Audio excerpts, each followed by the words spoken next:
Hello friends, welcome to my YouTube channel. मैं आप लोगों का दोस्त देवराज और मैं अपने चैनल में आप लोगों का स्वागत करता हूं। ये चैनल आप लोगों का है, आप लोगों के लिए ही बनाया जा रहा है। तो जितना हो सके हमारे चैनल को आप लोग अपना प्यार देते रहेंगे, उम्मीद ऐसी ही है। और ज़्यादा देर न करते आज आप लोगों को जैसा कि दिख रहा होगा भारत का राजनीतिक हम लोग स्टार्ट करने वाले हैं, ठीक ना। देखिए, भारत का राजनीतिक, तो हम लोग थोड़ा सा भारत के बारे में जान लेते हैं। भारत में क्या क्या राजनीतिक है। राजनीति का मतलब क्या हो गया कि जो पॉलिटिकल हैं सब ना, बाउंड्री लाइन हो गया, इसमें कितने राज्य होते हैं, ये सारी चीज़ें हम लोग राजनीतिक, जिनका मतलब राजनीति कह लीजिए एक तरीके से पॉलिटिकल इशू से संबंध हो, ठीक ना। तो आप लोग समझ सकते हैं एक राज्य का दूसरे राज्य से पॉलिटिकल इशू होता है या केंद्र से होता है, तो इस तरीके का होता है, इसलिए हम लोग इसको राजनीतिक कहते हैं, ठीक है। और देखिए, भारत की बात की जाए तो भारत में 28 राज्य और 8 केंद्र शासित प्रदेश हैं। ये डेटा पुराना है चूँकि, तो आप लोग नोट कर लेंगे 28 राज्य और 8 केंद्र शासित प्रदेश हैं। अब 8 केंद्र शासित प्रदेश की बात चल रही है, तो हम लोग देखिए आप लोगों को बता दें कि केंद्र शासित प्रदेश और कौन कौन से हैं 8, वो चीज़ आप लोग ध्यान रखेंगे। हाँ, दो तो हो गए हैं। अब नया में आप लोगों को मालूम होगा जम्मू कश्मीर और लद्दाख, दो यहाँ हो गए हैं, ठीक है। दो आपको इधर मिल जाएंगे, दिल्ली हो गया एक, हाँ, नई दिल्ली, और हाँ चंडीगढ़ है, दो यहाँ पे है, ठीक है। क्योंकि चंडीगढ़ पंजाब और हरियाणा की राजधानी भी है और स्वयं की भी राजधानी है, ठीक ना। चंडीगढ़ खुद की भी राजधानी है, तो ये चीज़ें याद रखेंगे आप लोग। फिर देखिए यहाँ पे दमन दीव थे और दादर नागर हवेली, ठीक ना। ये दोनों अलग अलग थे, चूँकि अब इनको एक कर दिया गया है। दमन दीव और दादर नागर हवेली को एक करके दमन दीव को राजधानी घोषित कर दिया गया है, ठीक है। फिर नीचे आएंगे, घोड़े के नाल टाइप का है लक्षद्वीप, ठीक ना। लक्षद्वीप की राजधानी होती है कवारत्ती, ठीक है। तो वो ये हो गया आप लोगों का।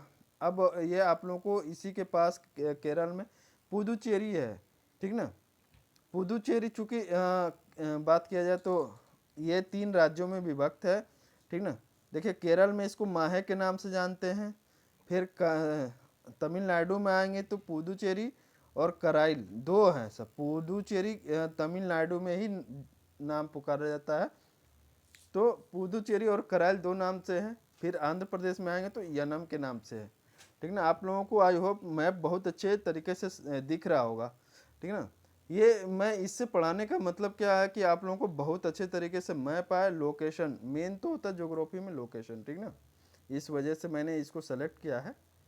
देखिए अंडमान निकोबार की राजधानी है पोर्ट ब्लेयर, ये भी आप लोगों को याद रखना है, ठीक ना। अंडमान निकोबार में ही 10 डिग्री चैनल जाती है इधर से होकर। तो ये हो गया आप लोगों को 8 केंद्र शासित प्रदेश। कौन कौन से एक बार देख लेंगे, जम्मू कश्मीर लद्दाख, ठीक ना, पंजाब सॉरी चंडीगढ़ और नई दिल्ली, फिर दमन दीव नागर हवेली, लक्षद्वीप, पुदुचेरी, हाँ। फिर आप लोगों का इधर अंडमान निकोबार, 8 हो गए ना। दो दो चार, दो छः और दो 8, ठीक है। अब हम लोग बात करते हैं भारत में 7 सिस्टर का नाम सुना होगा आप लोगों ने। कौन कौन है 7 सिस्टर, आप लोगों को यहाँ से दिख रहा होगा। अरुणाचल प्रदेश, हाँ, अरुणाचल प्रदेश की राजधानी ईटा है, ईटानगर है, ठीक है। असम आप लोगों को उसके नीचे दिख रहा होगा, तो असम की राजधानी दिसपुर है। मेघालय, उसके नीचे मेघालय आप आ जाएंगे तो मेघालय की राजधानी शिलोंग है, ठीक ना। फिर मिजोरम आप लोगों को दिख रहा होगा, ठीक है। मिजोरम की राजधानी आइजोल है।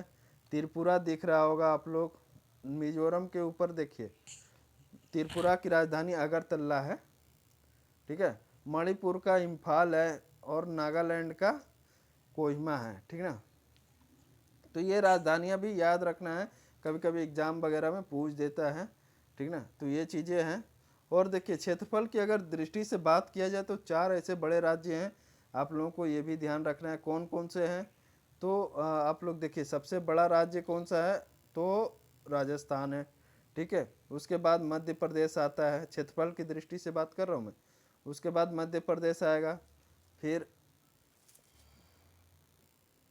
एक सेकेंड, राजस्थान, मध्य प्रदेश, महाराष्ट्र, ठीक ना। उसके बाद आपका उत्तर प्रदेश आता है। तो तो ये 4 राज्य बहुत बड़े क्षेत्रफल की दृष्टि से बड़े राज्य हैं। और देखिए बहुत सारे चीज़ आप लोगों को देखिए जो बाउंड्री लाइन है ना, हम लोगों को बहुत नाम से नज़र आता है कि कौन सी बाउंड्री लाइन कहाँ पे है, ये चीज़ें हैं, ठीक है। तो देखिए गुजरात से गोवा तक, यहाँ से अगर बात की जाए, गोवा यहाँ है, गोवा तक के तटीय जो बाउंड्री लाइन है उसको हम लोग कोंकण तट के नाम से जानते हैं, कोंकण तट, ठीक ना। इस तट को हम लोग कोंकण तट के नाम से जानते हैं।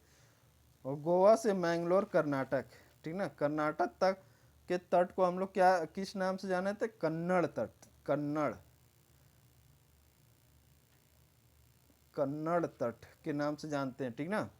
अब मैंगलोर से, ठीक ना, अब केरल के कन्याकुमारी तक के तट को मालाबार तट, मालाबार तट बहुत फेमस है। क्यों फेमस है, क्योंकि यहाँ पे नौसैनिक अभ्यास भी होते हैं। भारत, जापान और अमेरिका तीनों देश से मिलकर ये अभ्यास करती हैं, इसलिए इस चीज़ को आप लोग याद रखेंगे। ये पूछा भी गया है, मैं अभी आप लोगों को क्वेश्चन भी कराऊंगा, कई जगह ये क्वेश्चन आए भी हैं, ठीक ना।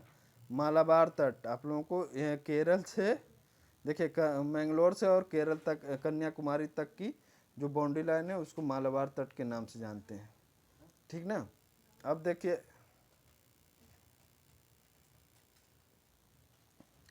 पूर्वी तट की बात करें, देखिए पूर्वी तट की बात करें तो इसको किस नाम से जाना जाता है, तो देखिए उड़ीसा, उड़ीसा व आंध्र प्रदेश के मध्य उत्तरी सरकार, उड़ीसा कहाँ है, ये है देखिए, और आंध्र प्रदेश यहाँ तक जो है ना उत्तरी सरकार के नाम से जाना जाता है, या उत्कल तट भी इसको कहते हैं, ठीक ना। और ये गोदावरी का डेल्टा तक विस्तृत है। गोदावरी नदी आप लोगों को मालूम है कहाँ तक बहती है, नदी भी जब कराया जाएगा तो आप लोगों को बहुत ही अच्छे तरीके से समझाएंगे, ठीक ना। उत्कल तट, कलिंग तट, उत्तरी सरकार तट, इसको नाम से जाना जाता है, ठीक ना। उत्तरी सरकार, उत्कल तट, ये पूरा ये जो रीजन है ना इस नाम से कलिंग तट भी कहा जाता है। कलिंग जो अशोक के काल में आप लोगों ने देखा होगा, वो उसका ही, ये उड़ीसा का ही, उड़ीसा में ही था वो कलिंग, ठीक ना।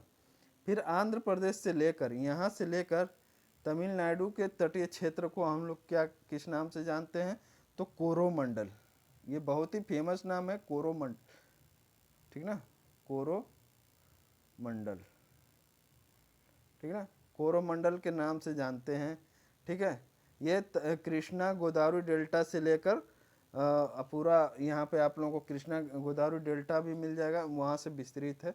इस तरीके से ये पूरा कन्याकुमारी तक है, ठीक ना। इधर इसके कोरोमंडल के अपोजिट अगर बात करें तो कौन सा होगा, मालाबार, ठीक ना। ये चीज़ याद रखना है, ये दोनों बहुत फेमस नाम है। कोंकण तट कहाँ पर है, तो गुजरात और गोवा के मध्य है। गोवा से मैंगलोर तट, जो तट है उसको कन्नड़ तट के नाम से जानते हैं। फिर मैंगलोर से लेकर कन्याकुमारी तक तट को किस नाम से जानते हैं हम लोग, तो जान जाइए मालाबार तट। फिर ना ये चीज़ें आप लोग को एकदम रटा रटाया होना चाहिए। रटा रटाया का मतलब आप लोग 2-3 बार देखोगे वीडियो तो आप लोगों का क्लियर हो जाएगा, ठीक है। ये क्वेश्चन आ जाता है, छोटा ही है बट आ जाता है, कभी नहीं होता है तो बाय मिस्टेक ये इन्हीं दोनों में, कोरोमंडल और मालाबार तट में हो जाता है लोगों से। अब देखिए कर्क रेखा के बारे में आप लोग देख ही रहे होंगे। कर्क रेखा ये है, 8 राज्यों से होकर गुजरती है। कौन कौन से वो 8 राज्य हैं, और कर्क रेखा देखिए भारत को 2 बराबर भागों में भी बांट रही है, ठीक ना। तो ये सब चीज़ें हैं, आप लोग देखिए देखिए कौन कौन से राज्य हैं, गुजरात हो गया, राजस्थान हो गया, मध्य प्रदेश, झारखंड, छत्तीसगढ़, झारखंड, पश्चिम बंगाल, त्रिपुरा, मिजोरम, ये 8 राज्य हैं, ठीक ना। ओडिशा नहीं है। को कर्क रेखा 8 राज्यों से होकर गुजरती है। कौन कौन से हैं, गुजरात, राजस्थान, मध्य प्रदेश, छत्तीसगढ़, झारखंड, पश्चिम बंगाल, त्रिपुरा, मिजोरम, ठीक ना। ये 8 राज्य हैं। आगे देखिए क्या है,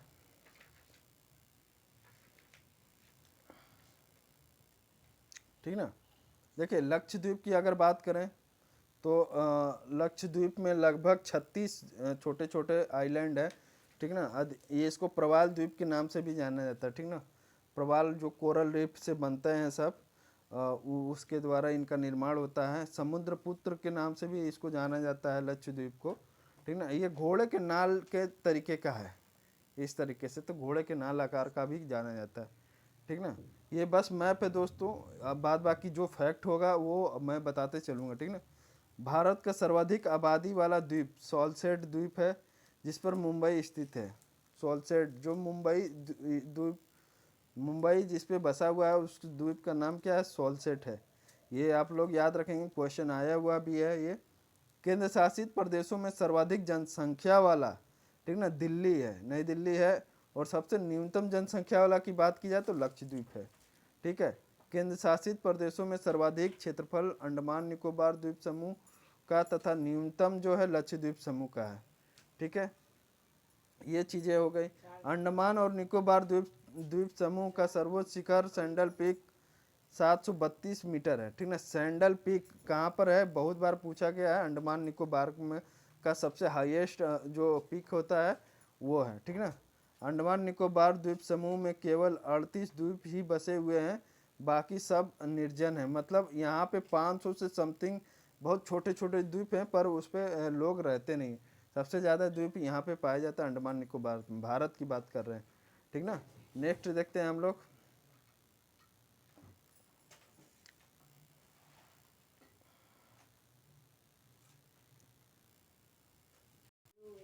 देखिए, भारत का जब राजनीतिक चल रहा है तो भारत के बारे में थोड़ा सा जान जाते हैं। एरिया क्या है, भारत कैसे किस तरीके से है, ठीक ना। देखिए, भारत का पहले तो आप लोग समझिए भारत का लोकेशन कहाँ पर है, ठीक ना। भारत एक सेकेंड,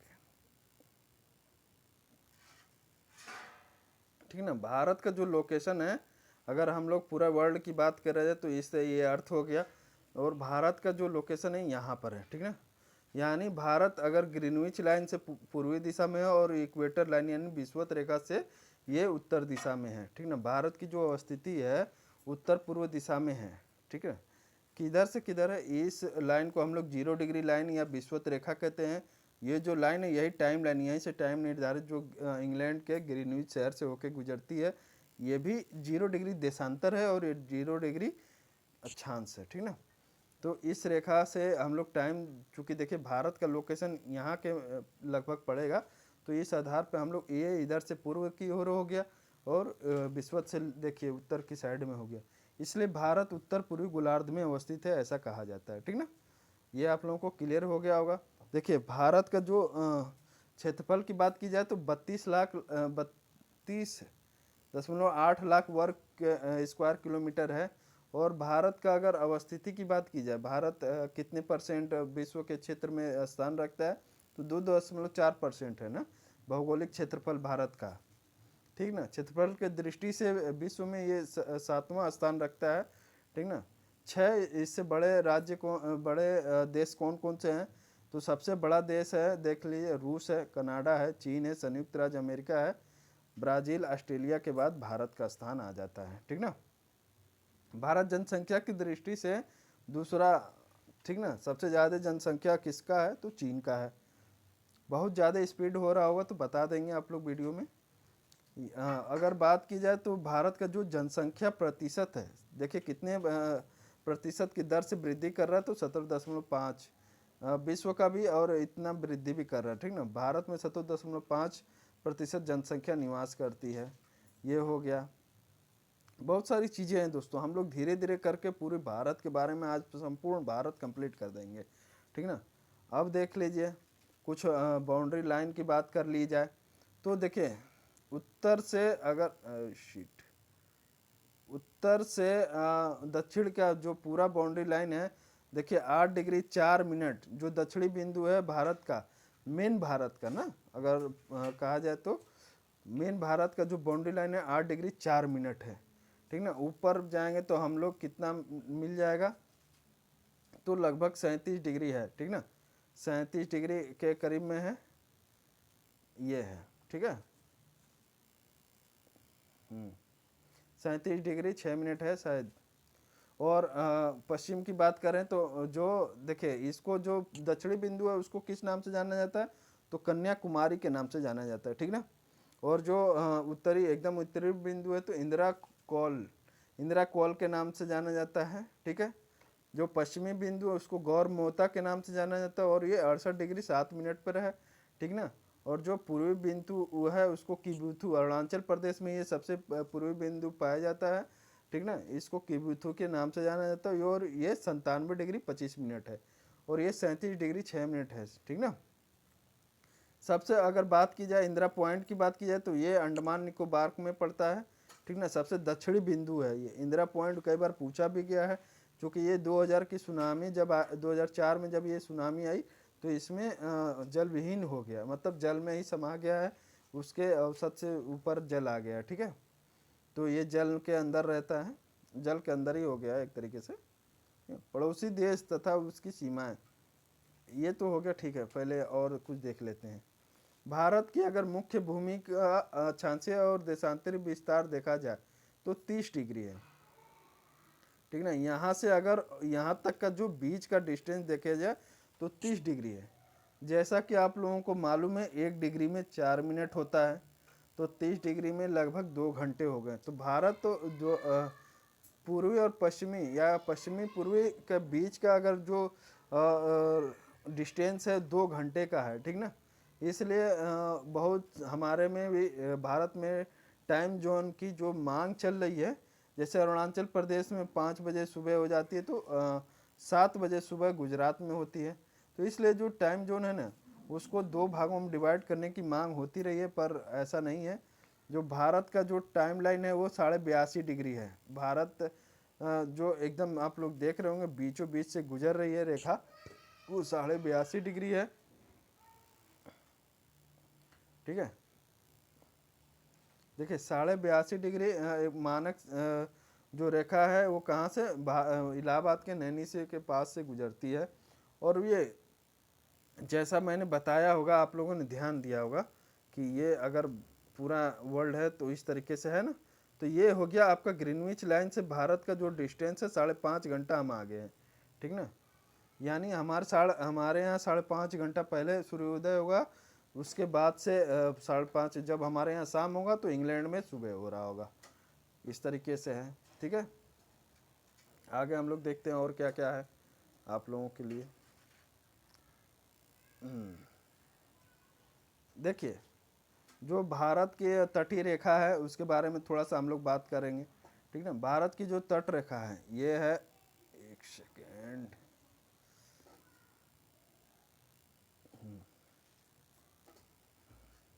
जो भारत की तट रेखा है वो 9 राज्यों से होकर गुजरती है, ठीक ना। वो कौन कौन से राज्य हैं आप लोग देख लीजिए। गुजरात हो गया, फर्स्ट गुजरात, सेकंड महाराष्ट्र, हाँ, गोवा, कर्नाटक, केरल। 5 राज्य जो है पश्चिम क्षेत्र में है और 4 राज्य हैं जो पूर्वी क्षेत्र में है। 4 राज्य कौन से हो गए, तमिलनाडु हो गया, आंध्र प्रदेश हो गया, हाँ, उड़ीसा हो गया, पश्चिम बंगाल हो गया। ये हो गए 4 राज्य। जो भारत का अगर सबसे लंबी तटीय रेखा की बात की जाए तो गुजरात है, ठीक ना। क्योंकि गुजरात बहुत जिगजैग टाइप का है तो इसलिए इसका एरिया, उसके सेकंड नंबर पे बात की है तो आंध्र प्रदेश है, ठीक ना।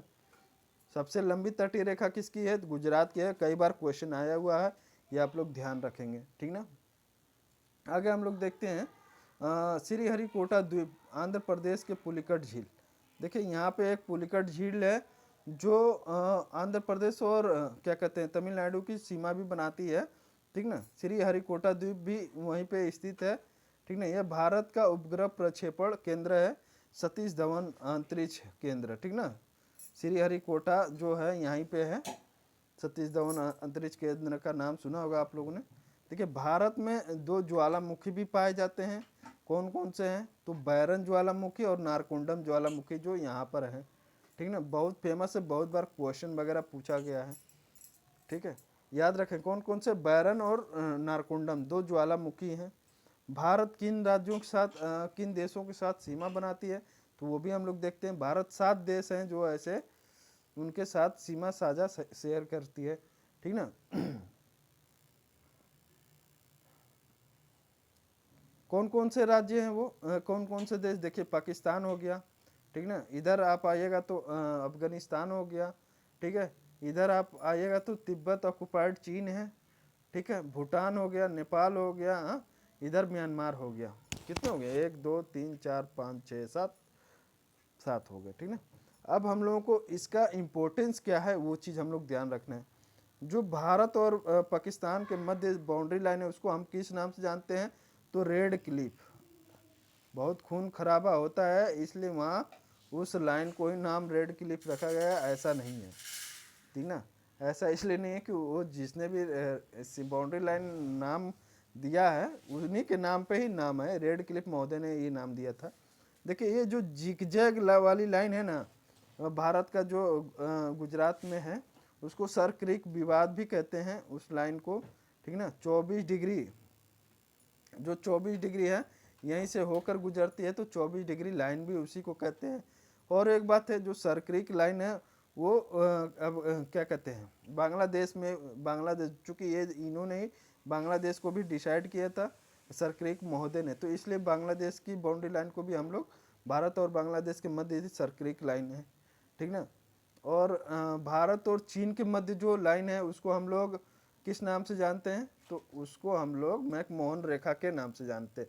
बहुत बार क्वेश्चन वगैरह आया है, यूपीएससी तक क्वेश्चन आए हैं, ठीक ना। तो ये आप लोग ध्यान रखेंगे, मैकमोहन रेखा कहाँ पर है, भारत और चीन, मैकमोहन, ठीक ना। भारत और चीन के मध्य मैकमोहन रेखा है, ठीक है। नेपाल के बीच में कोई हमारा बाउंड्री लाइन नहीं है, भारत नेपाल सीमा के नाम से हम लोग जानते हैं इसको। भूटान के बीच में भी हमारा कोई लाइन नहीं है, मतलब इम्पोर्टेंट है, भारत और भूटान सीमा के नाम से ही जानते हैं, ठीक ना। बांग्लादेश के बता ही दिया हूँ सर्कल। हाँ, थोड़ा सा त्रिपुरा का जो है ना 0 डिग्री लाइन, भारत अगर त्रिपुरा, भारत और बांग्लादेश का जो त्रिपुरा वाला पार्ट है वहीं पे 0 डिग्री लाइन है, ठीक ना। तो हम लोग उसको ध्यान रखेंगे, 0 डिग्री लाइन अगर बात कर रहा है तो भारत की बात कर रहा है, कहाँ पर है, तो त्रिपुरा में है, ठीक ना। और आप लोग को मालूम हो गया कौन कौन से 7 देश हैं और बाउंड्री लाइन का नाम क्या हो गया। और देखते हैं 7 देश जो हैं वो किस किस राज्य को स्पर्श करते हैं, ठीक ना। देखिए पाकिस्तान की बात करें तो आप लोग ऊपर से आएंगे, जम्मू कश्मीर हो गया, पंजाब हो गया, राजस्थान हो गया और गुजरात, ये 4 राज्यों को स्पर्श करता है, ठीक ना।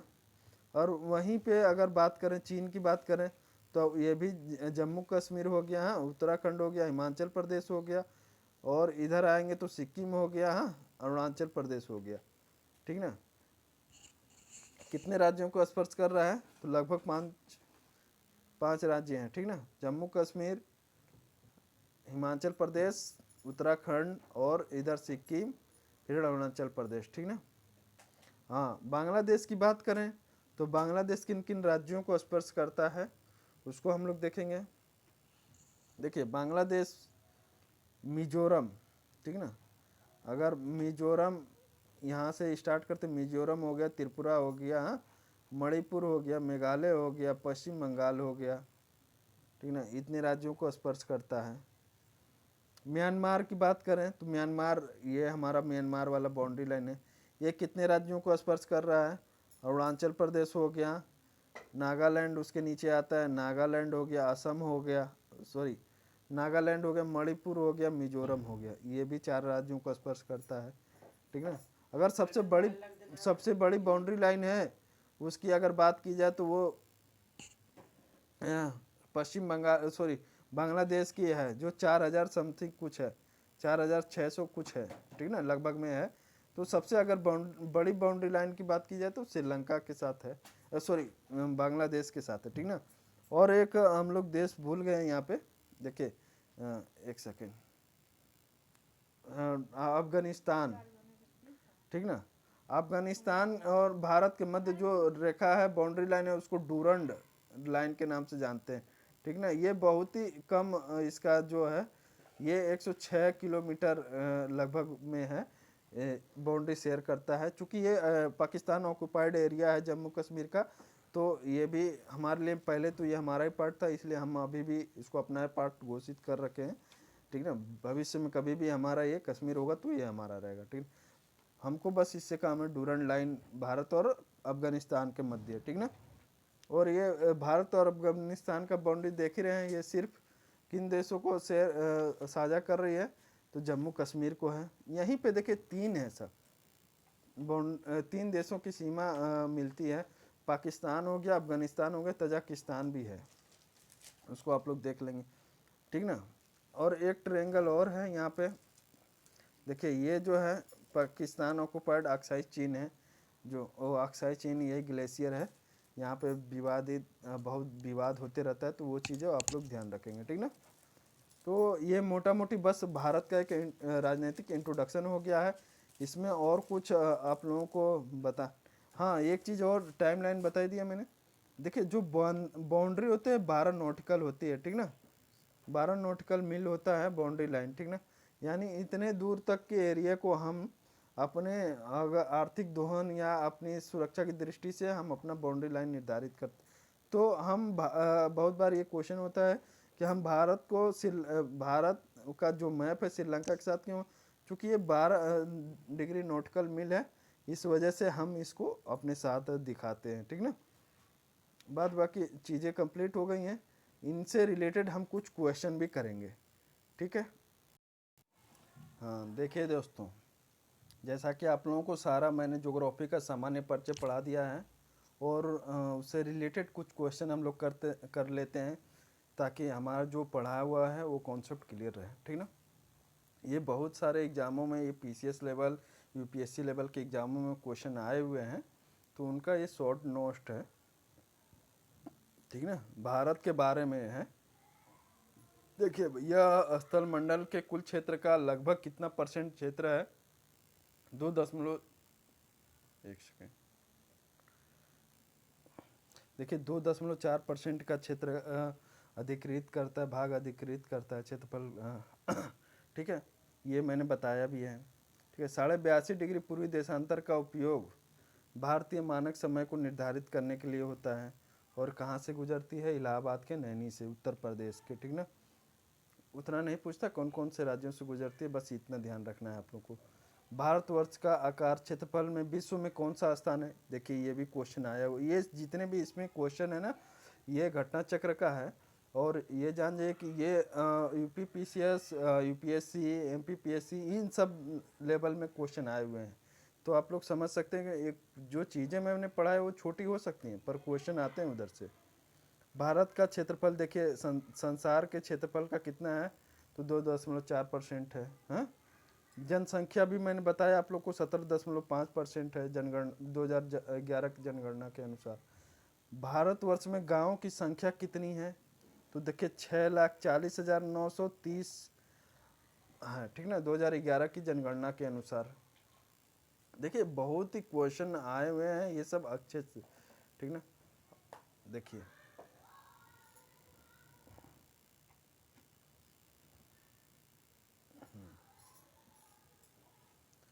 अक्षांशीय विस्तार की अगर बात की जाए, तो मैंने जैसा बताया था, जो दक्षिणी बिंदु है 8 डिग्री 4 मिनट जो कन्याकुमारी के पास है, और उत्तरी बिंदु 37 डिग्री 6 मिनट। चूँकि ये उत्तर इसलिए लिखा गया है कि भारत इक्वेटर लाइन के उत्तर में पड़ता है, ठीक ना, इसलिए इसको हम लोग उत्तर दिशा में रखते हैं, उत्तर कहते हैं, ठीक ना। और उत्तर पूर्व मैंने पहले ही बताया होगा, तो इधर से अगर कहा जाए ग्रीनविच लाइन से ये पूर्व दिशा में पड़ता है, और विषुवत रेखा से उत्तर में, इसलिए इसको उत्तर लिखा गया है, ठीक ना। और पूर्व देखिए जो इधर की सीमा हम लोग निर्धारित करेंगे, ठीक ना, उत्तर से दक्षिण वाली सीमा तो हम उसको उत्तर ही लिखते हैं, और जो इधर से पश्चिम से पूर्व वाली सीमा है उसको हम लोग पूर्व क्यों कहते हैं, ग्रीनविच लाइन के हिसाब से, इसको हम लोग विषुवत रेखा के हिसाब से कहते हैं। तो जो देखिए अगर बात की जाए सबसे पश्चिमी बिंदु कितने डिग्री अक्षांश पे है, तो देखिए 68 डिग्री 7 मिनट पूर्व है, किसके पूर्व है, ग्रीनविच लाइन के, ठीक ना। उसी तरीके से देखिए 97 डिग्री 25 मिनट पूर्व देशांतरों के मध्य है, हाँ?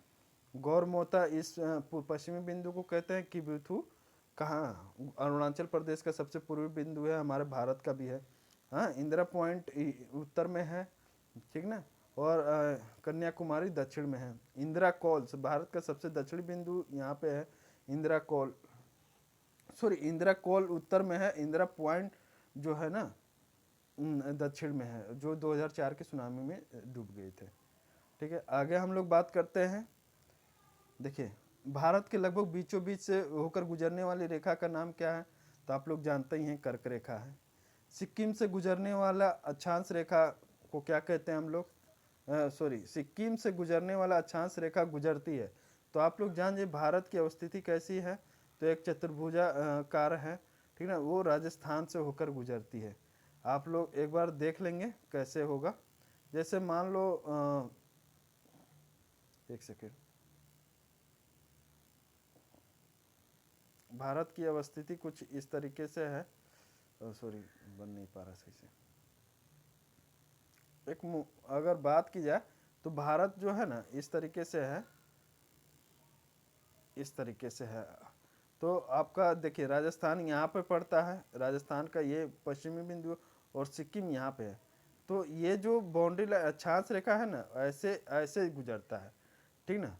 तो इस वजह से ये देखिए यहाँ पे पड़ेगा, ठीक ना। बाद बाकी मैप में आप लोग देख लेंगे एक बार। देखिए अब पूछ रहा है जिस जिले से 70 डिग्री पूर्वी देशांतर रेखा गुजरती है वो कौन सा है, तो जैसलमेर। चूंकि ये राजस्थान पीसीएस का है तो उसमें बहुत डीप में जाके पूछा है। आप लोगों को घबराने की ज़रूरत नहीं है, क्योंकि जो स्टेट वाइज है वो तो स्टेट का क्वेश्चन पूछता ही पूछता है, ठीक ना। देखिए भारत का कर्क रेखा पर कितने क्वेश्चन बने हैं, आप लोग उन सी चीज़ों को ध्यान देंगे। कर्क रेखा इन राज्यों से गुजरती है, कौन 8 राज्य हैं, ठीक ना। आप लोगों को जैसा मैंने बता दिया है कौन कौन से हैं। राजस्थान, गुजरात हो गया, पहला राजस्थान हो गया, मध्य प्रदेश, झारखंड, छत्तीसगढ़, पश्चिम बंगाल, त्रिपुरा, मिजोरम, ठीक ना। 8 राज्यों से गुजरती है, ये पहला सॉरी अगरतला, गांधीनगर, हाँ जबलपुर एवं उज्जैन से कर्क रेखा के निकटतम दूरी पर स्थित नगर है, कौन सा है, गांधीनगर है। तो ये भी कई बार ये यूपीएससी का क्वेश्चन है, इस तरीके से क्वेश्चन पूछा जाता है। देखिए भारत को दो लगभग बराबर भागों में विभाजित करने वाला अक्षांश रेखा 23.5 डिग्री है, ठीक ना। उत्तरी अक्षांश, कर्क रेखा को ही अक्षांश कहते हैं। कर्क रेखा को कैंसर लाइन भी कहते हैं, ठीक ना। और मकर रेखा को कैप्रिकॉर्न लाइन भी कहते हैं, ठीक ना। झारखंड, मिजोरम तथा त्रिपुरा राज्यों में से कर्क रेखा के उत्तर में स्थित भारतीय राज्य कौन सा है, तो मणिपुर है। आप लोग मैप में देखेंगे, ठीक है। देखिए जो भी मैं ज्योग्राफी का पढ़ा रहा हूँ वो मैप में देखना चाहिए आप लोगों को, ठीक है। हैदराबाद, हैदराबाद, चेन्नई, भोपाल तथा दिल्ली शहरों में से जून माह में दिन की अवधि अधिकतम होगी, तो कहाँ पे होगी, दिल्ली में होगी। चूँकि देखिए अक्षांश के हिसाब से दिल्ली क्या है, सबसे ज़्यादा उत्तरी दिशा में पड़ रहा है, ठीक ना। इस वजह से मानक समय, क्योंकि इसका कई सारा रीजन है, वो चीज़ें आगे आप लोगों को क्लासेस में समझाई जाएंगी। हम लोग क्वेश्चन कर लेते हैं मानक समय के। देखिए मानक समय पे भी क्वेश्चन पूछा गया है। भारतीय मानक समय के यमोत्तर पर अर्धरात्रि है, यमोत्तर पर, ठीक ना। एक स्थान पर सुबह का 6 बजा है, उस स्थान की अवस्थिति जिस यमोत्तर पर है वह है 172 डिग्री पूर्व। इस तरीके के क्वेश्चन भी आते हैं, ठीक ना। जो टाइम लाइन वाला है वो एक सेपरेट वीडियो बनाऊंगा, तो मैं इस तरीके से आप लोगों को बता दूंगा टाइम कैसे निर्धारित करते हैं। देखिए जैसा कि मैंने क्वेश्चन एक और आया हुआ है, गुजरात के सबसे पश्चिमी गांव और अरुणाचल प्रदेश के पूर्वी छोर पर स्थित वालांग के समय में कितने घंटे का अंतर है, तो 2 घंटे का है, ठीक ना। जैसा कि दोनों के मध्य 30 डिग्री, 1 डिग्री बराबर होता है 4 मिनट, तो 30 डिग्री बराबर हो गया आपको लगभग 2 घंटे, ठीक ना। दो घंटे ही होते हैं, 15 डिग्री का 1 घंटा होता है, ठीक ना। ये चीज़ें हो गई। आई होप आप लोगों को बहुत ही अच्छे तरीके से समझ में चीज़ें आ रही होंगी। देखिए दोस्तों ये सब ना आप लोग पढ़ने के बाद अगर क्वेश्चन लगा लेते हैं तो बहुत चीज़ें आप लोगों की क्लियर हो जाती हैं। वीडियो थोड़ा लंबा होगा बट आप लोगों को करने के लिए बहुत हो जाएगा। देखिए स्थान सत्य कथन की बात कर रहा है यहाँ पे। औरंगाबाद का अक्षांश बड़ोदरा व पुणे के अक्षांशों के बीच है। यूपीएससी का क्वेश्चन है। चेन्नई की ये पूछा गया है, ये तो डायरेक्ट मतलब स्टेटमेंट दिया गया है, कौन सा सही है। तो औरंगाबाद का अक्षांश बड़ोदरा और पुणे के अक्षांशों के बीच है। ये आप लोग मैप में ध्यान से देख लेंगे, ठीक ना। चेन्नई की तुलना में बंगलुरु की अवस्थिति अधिक दक्षिणावर्त है, ये भी सत्य है, ठीक ना। देखिए रीवा सागर, उज्जैन तथा होशंगाबाद शहरों में से भारतीय मानक समय देशांतर के निकट शहर स्थित है, कौन सा है, रीवा है। ठीक ना। चूंकि भारतीय मानक समय कहाँ से गुजर रहा है, तो इलाहाबाद के पास से गुजर रहा है ना, तो उसके हिसाब से मध्य प्रदेश का जो निकटतम शहर आता है उसके करीब में, तो वो रीवा है, ये कह रहा है। ठीक ना। यदि भारतीय मानक समय के अनुसार पूर्वा के 10 बजे हैं तो 92 डिग्री पूर्वी देशांतर पर शिलांग का स्थानीय मान क्या होगा। जैसा कि आप जान रहे हैं कि हमारा जो मानक 82 डिग्री है, 82 डिग्री हाफ है। ठीक ना।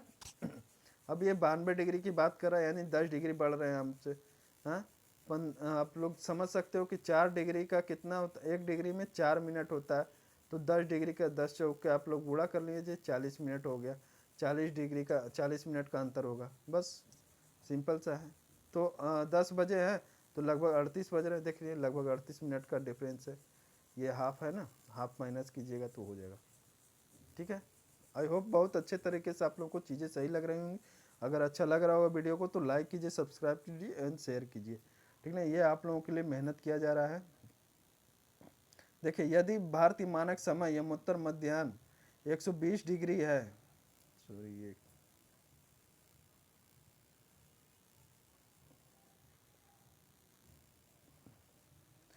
120 डिग्री पूर्वी देशांतर पर स्थानीय समय होगा। भारतीय मानक समय यमोत्तर पर मध्याह्न 120 डिग्री पूर्वी देशांतर पर मानक, यानी वो कह रहा है भारतीय जो मानक समय है उसके जैसे भारतीय मानक समय कितना है हमारा 82.5 डिग्री है। ठीक है। और 120 डिग्री के मध्य में कितना का अंतर हो जाएगा आप लोग देख सकते हैं। 120 डिग्री आप लोग समझ लीजिए कितने का है। अगर हम डिग्री का अंतर हो रहा है तो हम 82.5 डिग्री को आप माइनस कर लीजिए, आप कितना होगा, 20 इधर हो गया, 40 डिग्री आप लोग को इधर मिल जा रहा है। जैसा कि आप लोग जान रहे हैं 30 डिग्री में 2 घंटे होते हैं। हाँ 30 डिग्री में 2 घंटे, 15 डिग्री में 1 घंटा होता है। तो 30 डिग्री में 2 घंटे आप ऐड कर लेंगे उसमें।